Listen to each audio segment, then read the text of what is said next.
In this presentation, we will compare the use of two QuickBooks files to track both business and personal data to the use of just one QuickBooks file to track both business and personal data with the use of class tracking feature within QuickBooks. For more accounting information and accounting courses, visit our website at accountinginstruction.info. Here we are on the home page. We currently have the open windows open. We can open the open windows by going to the view drop down and selecting the open windows list. This is the data file where we have both personal and business information in one account using classes to separate the two. We're going to compare this to reports that we have generated from QuickBooks file where we have used two separate QuickBooks files in order to separate the data between personal and business. Now we'll do some comparing and contrasting to the reports that have been generated thus far, first month of operations under the two methods. So we're going to go up top. We're going to go to the reports drop down. We're going to go to the company and financial. Take a look at the balance sheet. So here is our balance sheet. We're going to say this is 12/31 and 20. Here's our balance sheet. We're going to do the same for the profit and loss. Go into the reports drop down. We're going to go to company and financial. We're going to take a look at the profit and loss standard. That date range is going to be 01/01/20 to 12/31/20, January through December 2020 in the period we are working on. Going to customize that report, fonts and numbers, make the font size a bit larger, say 11. Okay. So there's that information. One more report. We're going to go to the reports drop down, company and financial, take a look at the profit and loss by class, and same date range 01/01/20 to 12/31/20. Now we've only entered data for January, but I'm just running it for the entire year that we're working on. We're going to customize this report. We're going to go to the fonts and numbers, change the font size, bring it up to 11. Yes, Okay, so here is our information. So let's first compare the profit and loss because that's where the main comparison will be. Note that the balance sheet, we're going to have still some mixing here. What we're breaking out between the two is going to be on the profit and loss. So we'll start here with the profit and loss by class and compare this to the profit and loss by class we generated by having two QuickBooks files. Remember, the goal here is to have what's the best type of way we can track both business and professional and personal. And there's going to be pros and cons to either method we're going to use. But if we have a business QuickBooks account, we could use that to track the business, and we can have a separate QuickBooks account to track personal, and that works fine. And there's just going to be some intermingling we'll have to do between accounts as we transfer money between the two checking accounts, which we'll have to have two checking accounts to do that. Or we can use this method of basically having all the information being broken out where we have to do the data of breaking it out, the work of breaking it out in QuickBooks with the use of classes, which adds a level of difficulty through the use of classes and more vigilance on our part to separate the information as we enter the data into the system. So here's our profit and loss by class. If we go to our QuickBooks reports, then we have the profit and loss here for the personal account and the profit and loss for business. Now we're probably used to seeing a profit and loss for a business account. That's what QuickBooks is typically used for. But it's the same thing for personal. The only difference on the personal is just no matter what software we use, it's not standardized. It's going to be whatever we want to use it for. So we can use QuickBooks for the personal side, and we can definitely set up another account with the on-ground version that's easy to do, because with a desktop version, because it doesn't cost any more typically to do that. So we can set up another account and we can have two separate files, or we can try to combine the two. So here we have our business file, which has sales, cost of goods sold, expenses, and then we have our personal profit and loss, which has all these other incomes, which again doesn't look exactly possibly like we would expect a profit and loss that we're used to seeing for businesses, but we're going to track these as we would for personal use. So we've got things like whatever we spend our money on. We might just call it Amazon, Audible, where we spend our money, auto and gas, bank service charge, cable, these types of items. So, and then that's going to give us our net income on the personal side. So it looks nice, neat, looks separated between the two, between the business and personal. We can have our net income for the personal. We can have our net income for the business. Of course, the downside is that we have to go back and forth between the QuickBooks files. So this is really the most proper way to do it, to separate those two items and make sure they're as separated as possible, which is our challenge oftentimes, to be able to analyze how we're doing in either one of them.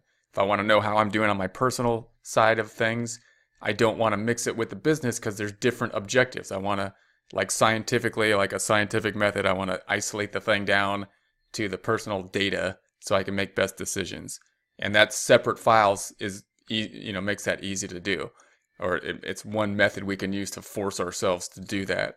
And then on the business side, when I focus on business, I don't want to see things like Netflix or something like that, because that's fine to spend money on those, but that doesn't have anything to do with a business objective. So when I'm trying to figure out what I'm doing on the business side, we don't want that. So we separate the two. So this method comes up with a nice separation, of course, but we have to jump back and forth between two QuickBooks files to do it. And that's the pros and cons. So we got the 483. We also need two checking accounts that we need to make sure that we're spending out of separately, typically, to do this method as well. And then if we go to the profit and loss on this side, we've got a net income plus 9505. That comes out to 9988. Let's compare that to our method here, QuickBooks, where we combined the two. Now this is a profit and loss by class, so this will give us the business, personal, and total.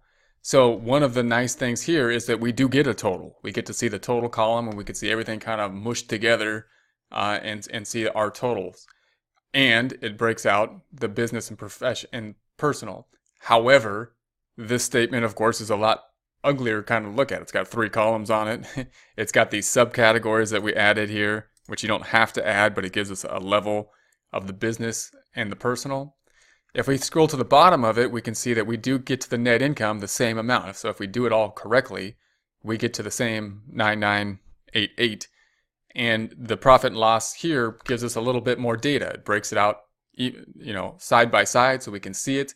The comparison side by side isn't as useful here. That's not the main purpose for the classes. The main purpose under this method of using classes, for this function of why we would use classes, is to be able to break out the business versus the personal. And it does that pretty well on the profit and loss, although it does take a bit more data entry to do that. So the income statement looks pretty nice, but if we wanted to print a report then for external use, say our tax preparation at the end of the year, then we don't need to give them all of our personal data here. So because they don't need to know how much we spent on Amazon if we want a loan or something like that, or how much we spent on Audible or this kind of stuff. But we do need to give them the business records. And so we could go to the profit and loss standard report, and we'd have to do some modifications here if we were combining the accounts, because this includes both personal and business. So we could give them the classification report, and we could format this and filter it, or we can go to the profit and loss and we could filter this one. It takes a little bit more work, but we can do it, right? We can go to customize, headers or filters.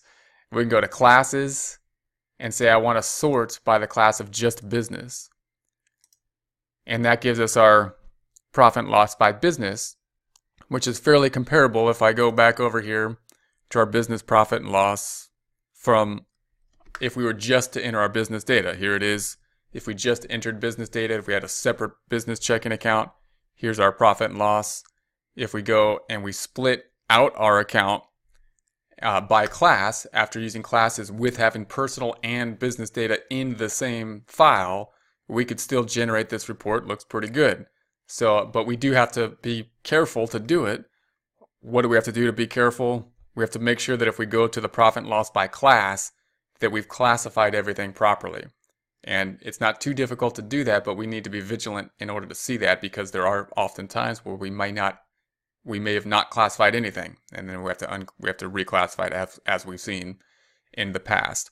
So those are just some pros and cons. So on the profit and loss, if we do this properly, in other words, the profit and loss can be generated under the both items in the same account, business and personal, in the same QuickBooks file, if we properly allocate using classes. And so it's possible to do that, and that's the report that we typically would want for reporting purposes, at least for tax preparation. So small businesses, it's possible to break that out and be able to then track both our business and personal information in the same QuickBooks file, which may save time, although it does take more work in some ways to assign the class. Now let's look at the balance sheet, which this is where things get a little bit more messy when we combine them together. If we go back to our reports over here, we got a nice clean separation on the balance sheet, which means this is just our personal account. We have two. In order to do this, we would have had to have two separate accounts, one personal and one business, and so that they can be our driving factors. And then we would have to remember every time we spend money to take it out of the appropriate account, whether it be for personal use or business use. And if we did that all well, then we can go into our balance sheet, and this checking account should represent our, in this case, personal checking account. And then we have some information on the balance sheet that might be relevant. We don't have a lot of balance sheet data right now because under either method, we're really focused on the income statement. We're focused on activity. We've created these two accounts, and this is what most small businesses do focus on when they start. They're trying to put the information together to track how they're doing. Typically, that'll be income statement, income and expenses, those being the things that will track performance, those being the things that they're going to need for tax preparation typically at the end of the year. But of course, the balance sheet will be necessary at some point to track where we are at. And if we want to get a loan or something in the future, we'll typically, we may need a balance sheet type situation as well. But no matter what method we use, if we're a small business, we'll probably have to get some help to set up a balance sheet that we might use for a loan or something like that, possibly, just to make sure that everything's reported properly. But so mainly all we have here is the checking account. These other accounts we used on the balance sheet, but we haven't really focused on them to make them accurate. We'll talk about some methods to go back and put on the balance sheet account, because there might be balance sheet items that we put on there prior to us entering the data that we'd have to put in the system prior to us entering the data from the bank statements. So bottom line, under either method, when we first start for a small business, the balance sheet usually isn't as accurately put together, because that's not where most small businesses are focusing their time. But if we split the two accounts, they're better off, because at least the cash account will be all business typically, and the equity account then will represent the business information as well. So, and those are going to be the two things that we'll be basically tracking. On the personal side, on the balance sheet, we'll have a similar situation or this is the business side. On the business side, we'll have just the business checking, which again is nice. Not much other information here right now. We haven't been focusing on any other balance sheet accounts really on the business side. We've been focusing on activity, and then the equity side should be accurate as well if we separate the accounts well. One thing we do have to note is that we might be spending money from the business, meaning we might take money from the business and put it in from the personal side and put it into the business, or from the business, take money out of the business and put it into the personal account. And if we have two separate files, we'll have to track that. So in here, we've got this owner investment money we took out of the business and put in, we took out of our personal and put into the business. So this is money that was put into the business. If we go to the personal side, then we're going to see that we have this investment over here. And we'll have to track those two. If we have two different checking accounts, that's an added level of something we need to track. We need to track the money that's going to and from the two separate checking accounts and make sure that we properly record that. If we have one QuickBooks account, then of course we don't have to deal with that as much. I'm going to customize this header and footer fonts 11 and make this 11 as well. So now we only have one checking account, which is that means that we have to sort through that checking account if we're using one checking account for business and personal. That means we have to sort through, and the bank is not helping us as much to sort out the business and personal. We're doing the sorting once we get the information from the bank. We're doing the sorting afterwards. We're not using, in other words, the two separate banks accounts to help us to do the sorting. We're doing the sorting as we enter the data into QuickBooks. So again, there's pros and cons to that. But one of the pros is that now you've only got one checking account you're dealing with, and you could spend money out of either one. Your main goal then is to make sure that you can flag whatever business use is versus personal as you spend money, so that when you have the data entry into this system, possibly from the bank statement, as we've done here, that you'll be able to flag which of those expenses were business and which were personal. And after time, that will be hopefully easier to do. And once you're able to flag those, you can classify them to make the income statement proper. However, the balance sheet here, the cash count on the balance sheet, represents both business and personal. They're mingled on the balance sheet because we have both of them up here. So and then again, the same is going to be true for some of these other items too. We put money into an IRA and whatnot.